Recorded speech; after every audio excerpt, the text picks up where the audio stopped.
Okay, hi, this is Sandy Diana. This is part 2 of the monogramming the mask. Anyway, I've got it all set up. I know who it is supposed to be. It's LML is the initials. And so I'm going to first, let's see, you can't see what I just did.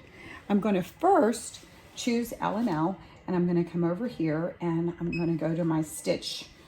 That's if I need to flip it or anything like that. I don't really need to resize it or flip it, but I'm going to go choose my thread, and I have 15 threads and I'm on 12.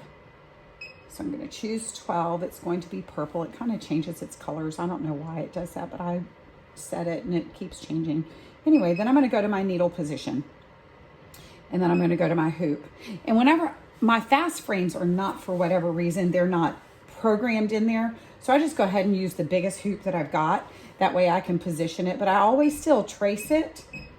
And one of the things I need to do, it says, I've got this little label up here that says, always trace your design. I also need to put something on here that says, always check the bobbin. So I'm learning that. I've taken out more things because I forget to check underneath the bobbin and make sure that it's all cleared, especially when you're doing shirts. Oh my gosh, I've taken out so many. And I've become an expert on removing stitches. And I don't think that's something I really wanted to become an expert on, but I'm pretty good at removing stitches now. But you don't want to do that. I'm not real good at centering, and you can't use the center button because you're not using the particular frame. So I've got it positioned. Let's see if you can see me now. I've got it positioned to where I want it to do, and now I'm going to trace my outline. I like to do the actual outline because sometimes when you do a square outline or just do the perimeter, sometimes your frame, it's too big for your frame and then it won't stitch for you. So instead, I just use I'm going to go up just a little bit higher. I've learned that when you position your monogram on a mask, take in consideration that part of your mask is going to go up underneath your chin. So if you want it to monogram, you got to monogram it just a little bit higher than what it would normally look like. So when you look at this whole piece of this mask right here, you can't put it perfectly in the center because of that reason, because part of this is going to be tucked up underneath your chin. So I always try to adjust it to where it goes up just a little bit. And I'm going to trace it one more time just to make sure it's high enough up here and making sure that it clears my frame. And I used to monogram them prior to putting the elastic in. And then I would have to go back and I'd have to put that little pleat in it. That pleat, by the way, is my design. I do not like the big pucker that goes on the side of your mask, on your face with the mask. So I put a pleat in every one of my masks except for men. And then okay, so now I've done that. I'm going to confirm my embroidery. And once I confirm it, I'm going to go back out of this window right there, and it will show up, the actual monogram will show up for you to see, and you can actually watch it stitch out. But I added this, except for men, I added this because I like that real fitted feel with my mask, and so do my customers.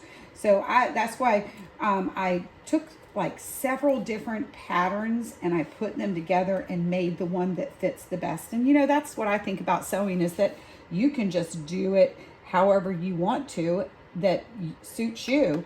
And so now it's going to go to needle position 12, and it's on the right needle. Once I confirm my embroidery, it's going to start stitching right on out.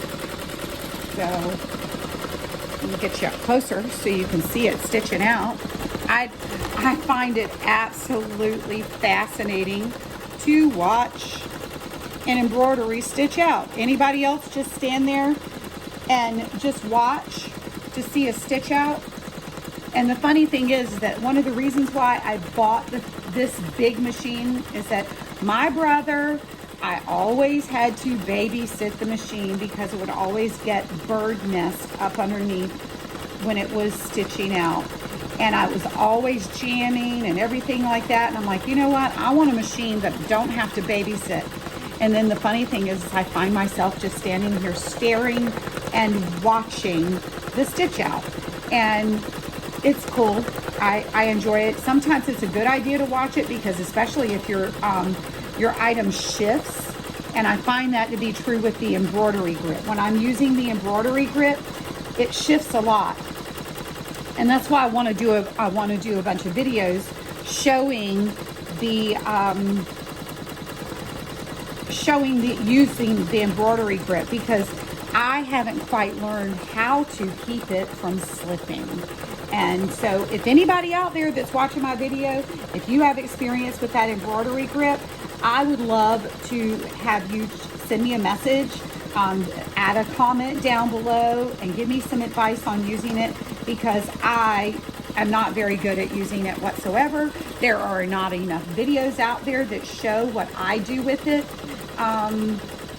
So it's hard when there's not enough videos out there. That's one of the reasons why I decided to start making some of the videos using these different tools, because I figured I'm not the only one out there that doesn't know, and they need to know, because, you know, that was an expensive attachment to just sit and not do anything with it.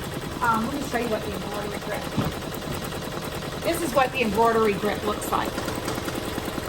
It's got arms on it, and you pull the arms down, so you don't have to use a frame at all, and you put your items between there, and it's supposed to be really good for doing boots. I haven't successfully done, I did one set of boots on the lip, but I ended up using a fast frame. It was before I got the grip.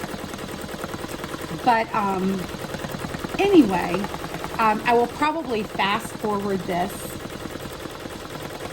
as it goes.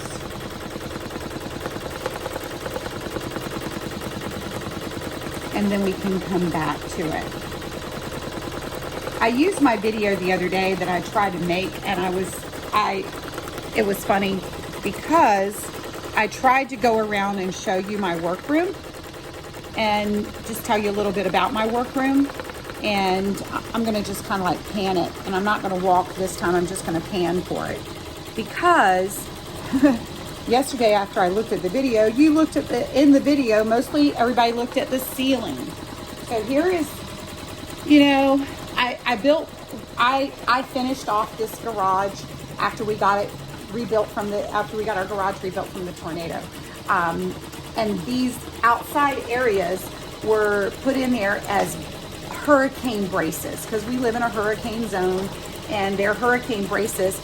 And I chose not to close them off as part of the roof, and I decided to use them as storage. So if it looks junky, it is junky, but there's my treasures behind there. There are things that I really don't want to get rid of. Like that whole area behind there has all of my family treasures of pictures. When my mom and dad passed away, I became the keeper of all of their pictures and albums, and I can't bear myself to get rid of them. I've given away a lot of them to my family members, but who wants to put all of that in their house? It's a lot. So I keep it. I'm just the keeper of it. So I have all of our pictures, our family pictures, and I'm in I've been divorced, so my first family's in there with my daughters and all of their memory stuff. And so in the back side, I use them for storage for things that I don't necessarily have to get to on a regular basis. So if it looks like it's a lot behind there, it is because it is a lot. But this is the functional stuff. Down below, I have boxes. I've been collecting up boxes. and I've got them labeled, and I know what they are, that of things, of ideas that I want to make, and blanks. I have ordered AJ blanks, and haven't yet to stitch anything out on them. They're really good quality though. So if you need some children's blanks, she's got really good blanks. I mean, really good quality fabric. But this is a thing where I wanted to do. I just bought, and I was so overwhelmed at Christmas time that I did mostly personalization on stockings, pajamas, clothing, and then I made masks. So I really I didn't get an opportunity. I did make some things for my girls. I can't wait to show you some of the things. I'm getting ready to make another one, a couple more of them because other people saw them. So I'm going to keep that a secret. You can come back at a later time and you can tune in and see this Sandy creation that I came up with. And you know, I hear all of you talk about how many ideas you have. I do too. So I started listing all of my ideas and you guys are all making a vision board. I've made a vision list. And so every time I have that idea, I've been jotting it down in my notes on my phone so I can keep track of them. Well, these are all things that I had ideas with and I planned on getting done, but I never got them done. They did not happen. It did not happen before Christmas. I did give some of them away as Christmas presents for my daughters. And so I collected up towels from the Dollar Tree store and began monogramming the towels and making a towel set. So if somebody wanted it, they'd have pot holders, they'd have oven mitts and towels, and they were all personalized for their kitchen. So I did that, and I managed to get them enough for them to have as gifts, and I have pictures of that I'll probably throw into some of the videos once I learn how to do that. And then I went and I decided, okay, I'm gonna make tree skirts. And I bought all these tablecloths from Ross to make these tree skirts.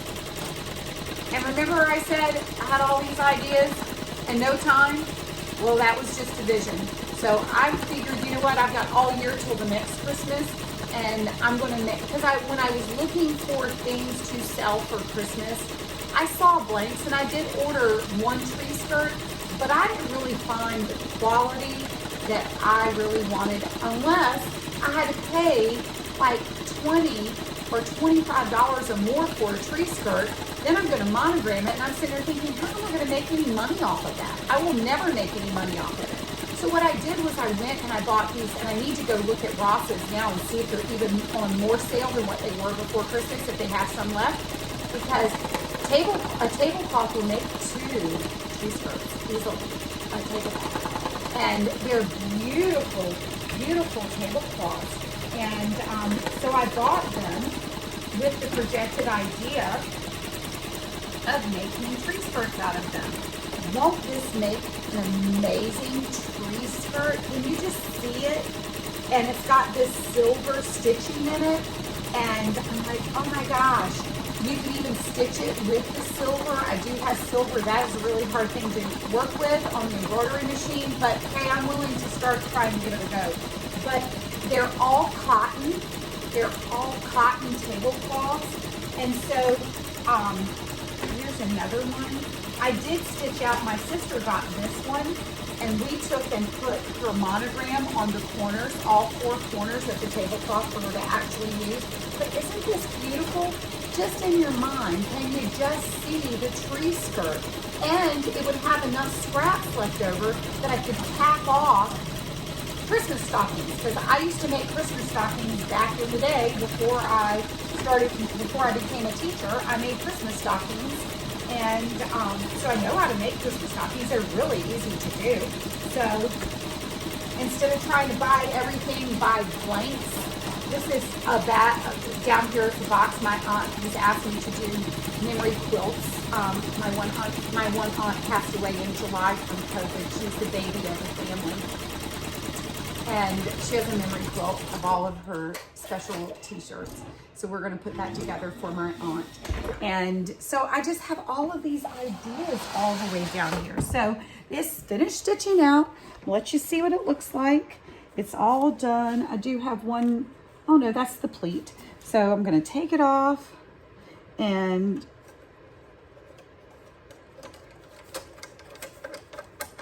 it's real easy. And you know what? I used to worry about what it would feel like on the back. And when you use this, if there's not enough left on it on the back of it, I just trim off the threads and I just go pull it right on off. And voila, you've got a personalized face mask. And isn't that so sweet? Isn't that so sweet? That is, I mean, it's just such a sweet touch. And like I said, it looks off-centered, but when you go to put it up underneath your chin, it's not.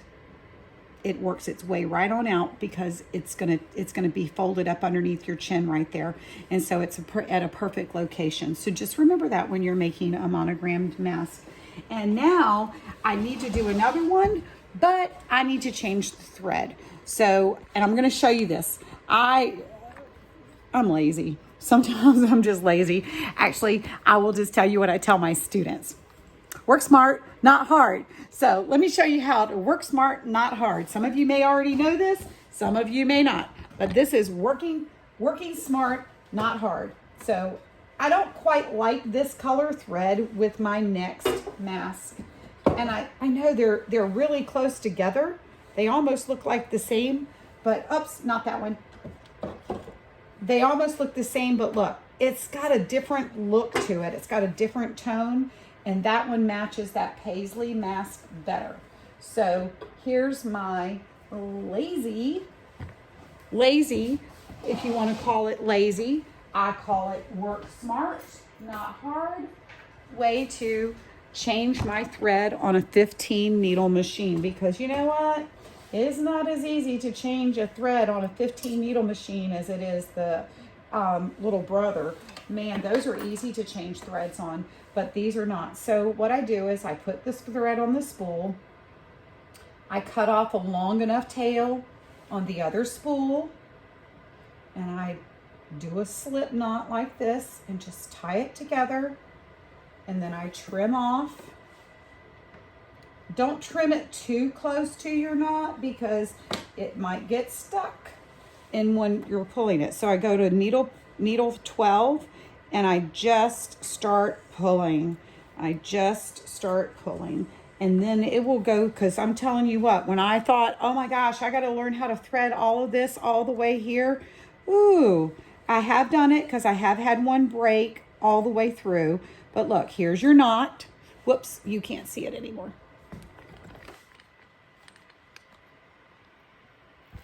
There's your knot. There's your knot, and go ahead and pull it all the way through. I managed to unthread this one, and it has gotten in there. I won't worry about rethreading that. It's just going to have to stay like that until I can get it back rethreaded.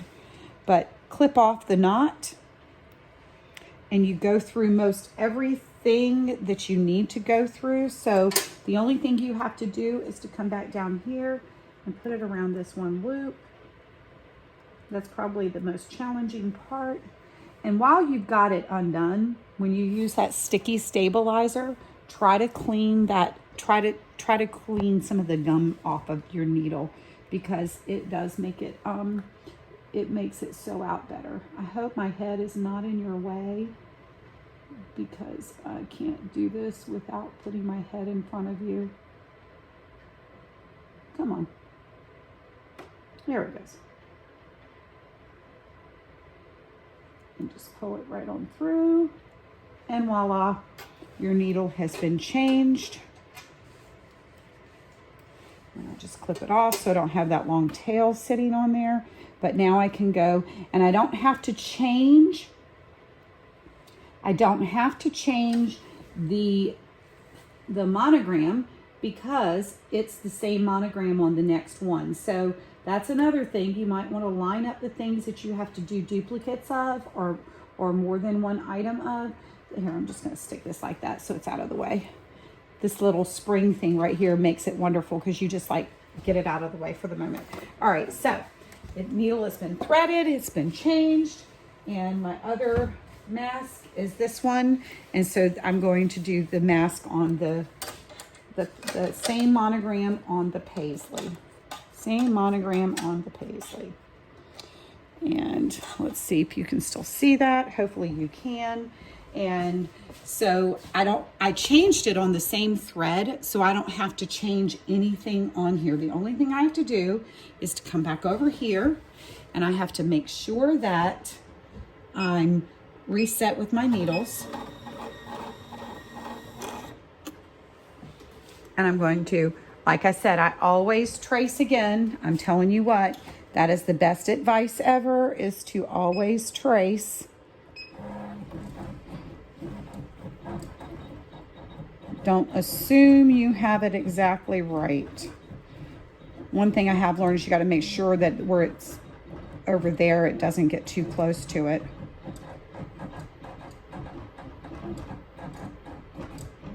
And again, I think that one needs to go up just a smidge and over just a little bit. Okay, so I'm ready. Push the button, shut the door, push the button. It will restart the same one all over again. And there we go. And it will start, and whoops. Be careful with doing that. You don't want to stitch your finger. Trust me, I've done that enough times. Look, I see that I've got like a little stitch right here. And I will say this, I've learned that you should trim these little tails, because if you don't, they could make a mess of your monograms. Anyway, so that's what I've been doing today. So instead of making the videos that I really wanted to do today, because I really want to get my Johnson ruffling machine out and get that all set up. And once I do, that's going to be one of my next focuses of my videos. But until then, bye. Thanks for tuning in. And oh, by the way, I keep forgetting to do this. Remember to subscribe, hit the bell button, and like my video. And I'll see you soon. Bye. Thanks.